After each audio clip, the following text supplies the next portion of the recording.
दर्शन परिवार की ओर से बकरा ईद की सभी को मुबारकबाद। जी हाँ, बकरा ईद का पर्व है और सभी बहुत ही हर्षोल्लास से मनाते हैं। पूरे वर्ष भर इसका इंतजार रहता है, लेकिन कोरोना महामारी के चलते पिछले साल भी लॉकडाउन में चलते इस फेस्टिवल को मनाया गया था, लेकिन इस बार लॉकडाउन तो नहीं है, लेकिन कोरोना महामारी का डर अभी भी है।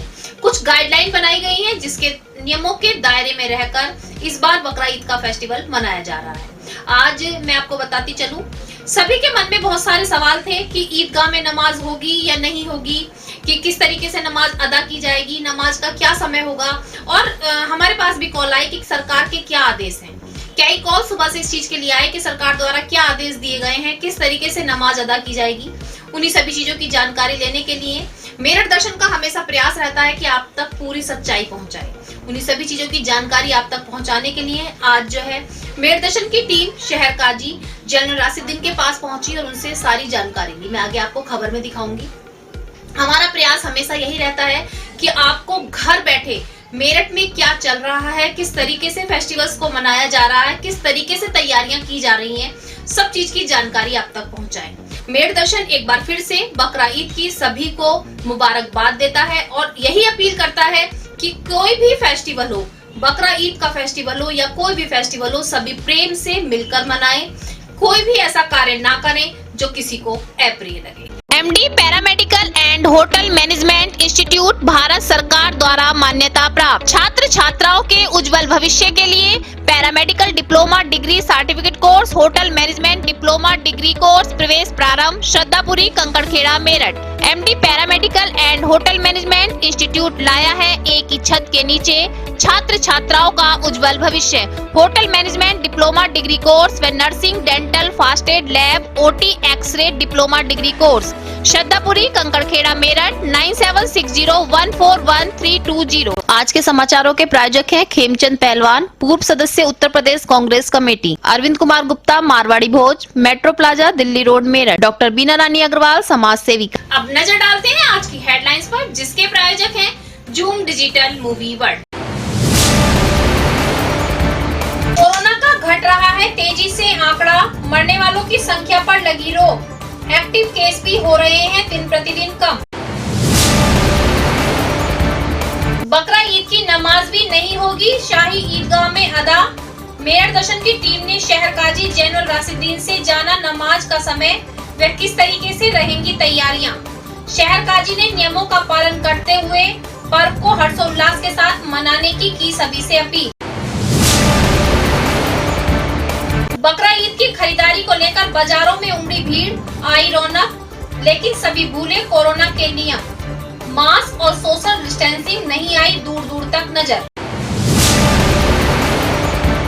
मौसम का फिर बदला मिजाज, सुबह से चिलचिलाती गर्मी से मिली निजात, दोपहर बाद जमकर बरसे बदरा। थाना टीबी नगर क्षेत्र की पीड़ित महिला ज्योति ने ससुराल पक्ष पर उसके 3 वर्ष के बच्चे को छीनकर महिला को मार पीट कर घर से निकालने का लगाया आरोप। महिला पहुंची एसएसपी कार्यालय, अपने बेटे को ससुराल वालों से वापस दिलाने की मांग। राष्ट्रीय मेडिकल प्रवेश परीक्षा नीट के ऑल इंडिया कोटा में भारत सरकार द्वारा राज्य स्तर पर ओबीसी आरक्षण खत्म किए जाने के संदर्भ में समाजवादी पार्टी छात्र सभा के छात्रों ने कमिश्नरी पर इकट्ठा होकर किया प्रदर्शन, मंत्री को भेजा ज्ञापन।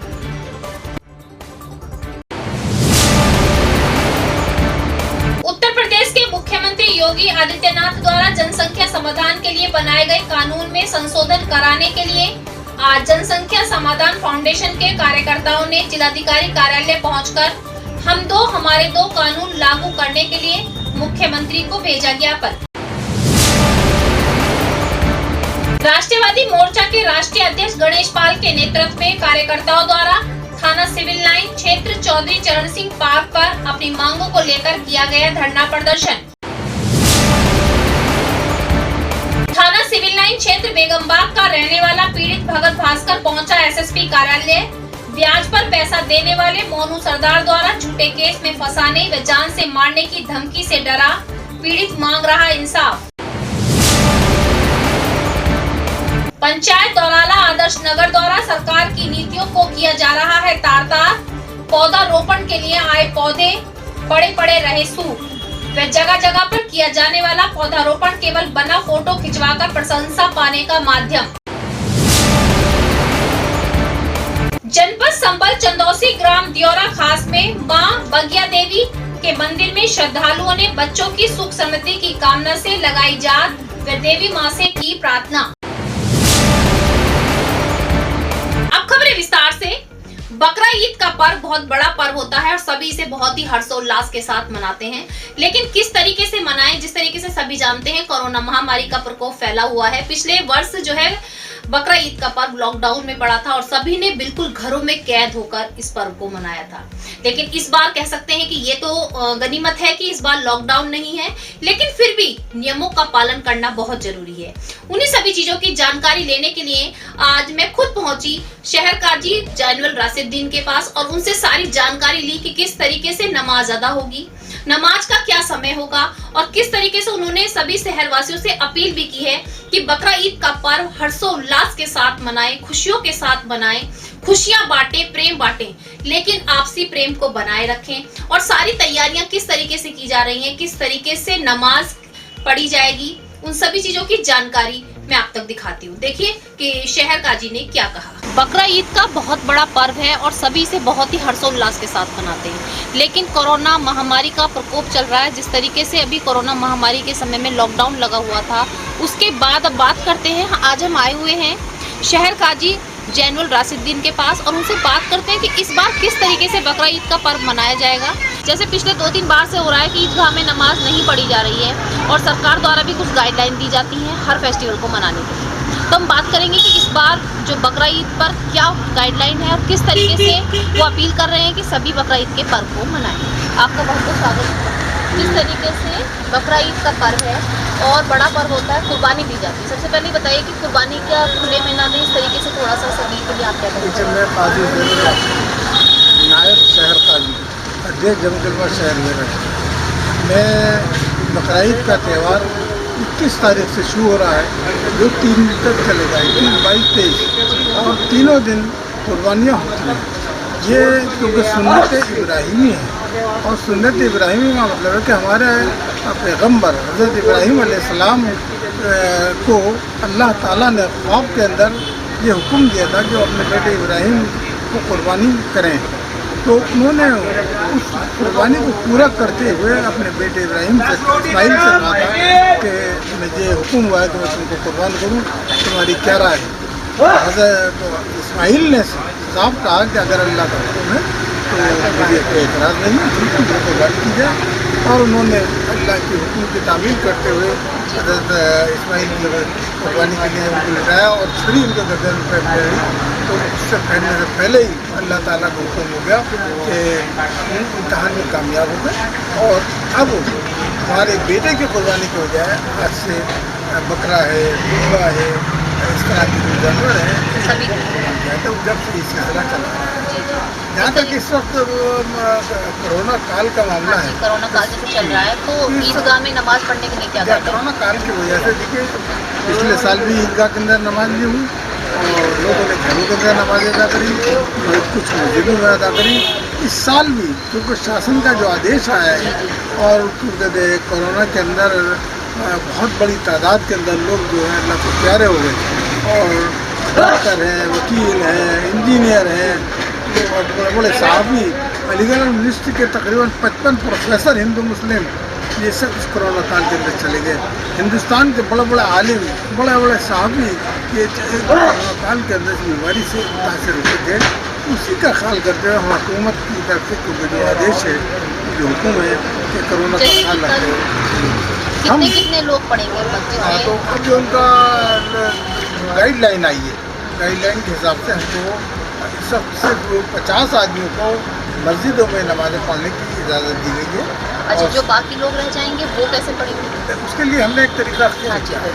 हमने लोगों से अपील करी है कि लोग जो है अपने मोहल्ले की मस्जिदों में नमाज़ें अदा करें जो घर के अंदर, क्योंकि मस्जिदें बहुत बड़ी तादाद में है। पहले तो ईदगाह के अंदर नमाज होती थी और जब ईदगाह में नमाज नहीं हो रही तो ईदगाह के अंदर लाखों आदमी पहुँच जाता था, तब मस्जिदों में नहीं होती। लेकिन आज ईदगाह में न होने की वजह से हर मस्जिद में नमाज और जो लोग मस्जिद में नमाज अदा नहीं कर सकते उनके लिए हमने अपील की है कि वो घरों के अंदर भी नमाज की अदायगी कर सकते हैं। बकरा ईद की नमाज का समय क्या होगा? देखिए, बकरा ईद के नमाज का समय शहर काजी ज़ैन-उल-साइदीन ने जो जामा मस्जिद के लिए तय किया है वो सुबह 7:30 बजे का है। लेकिन मस्जिदों में बकरा ईद का नमाज फजर की नमाज के बाद जो ज़वाल का टाइम होता है, जब सूरज निकल जाता है तो उसके बाद से कुर्बानियाँ शुरू हो जाती हैं। तो कहीं 6 बजे होगी, कहीं 6:30 बजे होगी मस्जिद में, कहीं 7 बजे होगी। लेकिन बड़ी जो मस्जिद जामा मस्जिद है वहाँ 7:30 बजे। हमने पब्लिक से खासतौर से मुसलमान लोगों से इस बात की अपील करी है कि वो दूसरे मज़हब के लोगों का ख्याल रखें और कुर्बानी को खुले में ना करें, शौक़ों में ना करें, क्योंकि इस तरह से कुर्बानी करने से दूसरे मज़हब के लोगों को तकलीफ होती है और ये गलत तरीका है। इसीलिए हमने गोश्त का तकसीम करने के लिए भी लोगों से अपील ये करी है कि गोश्तों को उसके अंदर लेके ना जाएं, बल्कि पॉलीथीन के अंदर फेंक के लेके जाएं और ढक के लेके जाएं। साथ ही जो कुर्बानी करने वाले रेशी हज़रात हैं उनसे भी हमारी अपील यही है कि वो जब कुर्बानी करके घर से बाहर निकलें तो गंदे कपड़ों में बाहर ना निकलें, क्योंकि उससे लोगों को धुलना होगी और दूसरे लोगों को तकलीफ होगी। इसके अलावा गोश्तों को या उसकी गलाजत को सड़कों पर ना डालने की भी हमने अपील करी है और गवर्नमेंट की जानिब से, क्योंकि ठेला गाड़ियों के एहतमाम है, हमने लोगों से अपील की है कि वो अपने पॉलीथीनों के अंदर उनको गलाजत को करके और सरकार की जानिब से, गवर्नमेंट की जानिब से या नगर निगम की जानिब से जो ठेला गाड़ियाँ का इंतज़ाम किया गया है उस गाड़ी पर उसको डालें, जिससे दूसरे, क्योंकि इससे ख़तरा ये है कि अगर हम मान लिया हमने गलाजत को गली के अंदर डाल दिया और कोई कुत्ता या जानवर उसे घसीट के किसी गैर मुस्लिम के घर ले गया और उसको ज़ाहिर है उससे नफरत हुई तो शहर की फिजा खराब हुई। देखिए, हमने बकरा ईद के पर्व को लेकर शहर काजी से बात की और जाना कि किस तरीके से उन्होंने लोगों से अपील की है कि कितनी साफ सफाई का ध्यान रखना है, किस तरीके से कुर्बानी देनी है और साथ साथ अपने साथ साथ अन्य लोगों का भी ध्यान रखना है।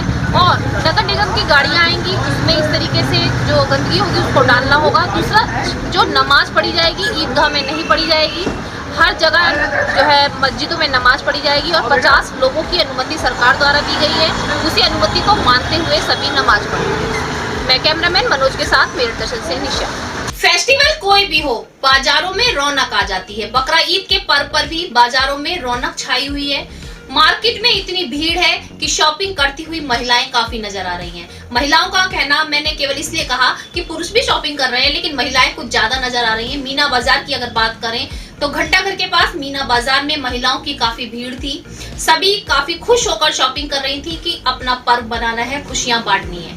लेकिन उस सभी चीजों में खुशियों के साथ साथ सभी ये भूल गए कि कोरोना महामारी के नियम मानने भी बहुत जरूरी है। जी हाँ, सोशल डिस्टेंसिंग नहीं थी, लेकिन मुंह पर मास्क तो सभी को लगाना था, क्योंकि अपने फेस्टिवल को मनाते समय हम सब ये ना भूल जाएं कि कोरोना महामारी अभी हमारे बीच में है, अभी वो गई नहीं है, तो हमें नियमों का पालन भी करना है। कहीं ऐसा ना हो फेस्टिवल बनाते मनाते और हम अपने आप को कोरोना पीड़ित कर लें। सभी बाजारों में काफी खरीदारी कर रहे थे, लेकिन नियमों का पालन नहीं कर रहे थे, जो बहुत ही खतरनाक सिद्ध भी हो सकता है। जब कभी पैसे की जरूरत होती है तो आपसी पैसे की लेन देन के लिए ब्याज पर पैसा लिया जाता है। बहुत से ऐसे लोग हैं जो ब्याज पर पैसा देते भी हैं और बहुत सौ का काम इससे आसान हो जाता है और अपना काम निकल जाता है। लेकिन ब्याज पर पैसा लेन देन के भी कुछ नियम और कानून होते हैं, उनके दायरे में रहकर ये कार्य करना पड़ता है और जो इसके दायरे में रहकर कार्य नहीं करता उसको एक तरीके से कहा जाए तो अवैध रूप से कार्य कर रहा है।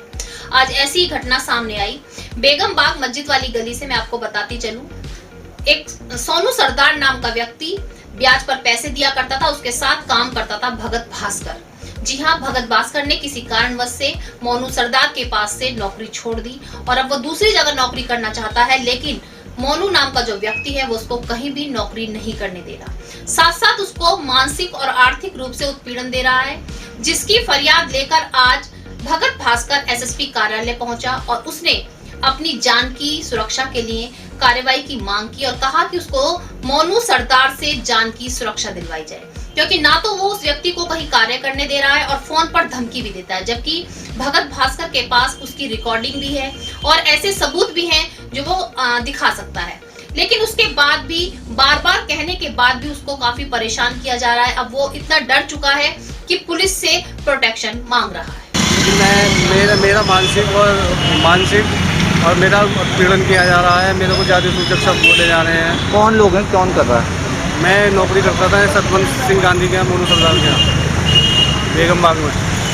मैंने उसके अंदर नौकरी छोड़ दी तो वो कह रहा लोगों से तू पैसे ला के मेरे दे जो उन्होंने ले रखे हैं। मैंने कह दिया कि पैसे तो उन्होंने ले रखे, वो ब्याज पे पैसे चलाता है, उसका लाइसेंस भी नहीं है ब्याज का, और लोगों को गालियाँ देता है। और मेरे पे सारी रिकॉर्डिंग है, मेरे पास सामान छीनने लगा, मेरे पे सारी रिकॉर्डिंग है उसकी।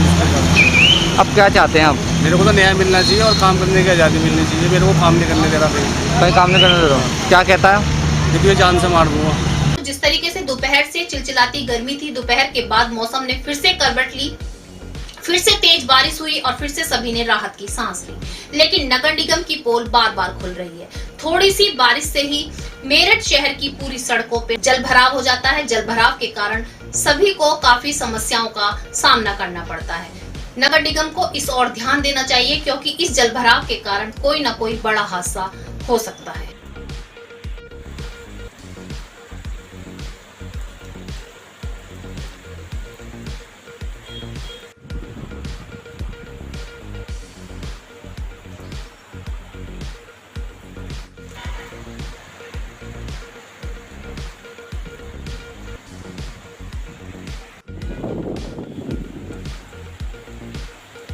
आज के बुलेटिन में बस इतना ही।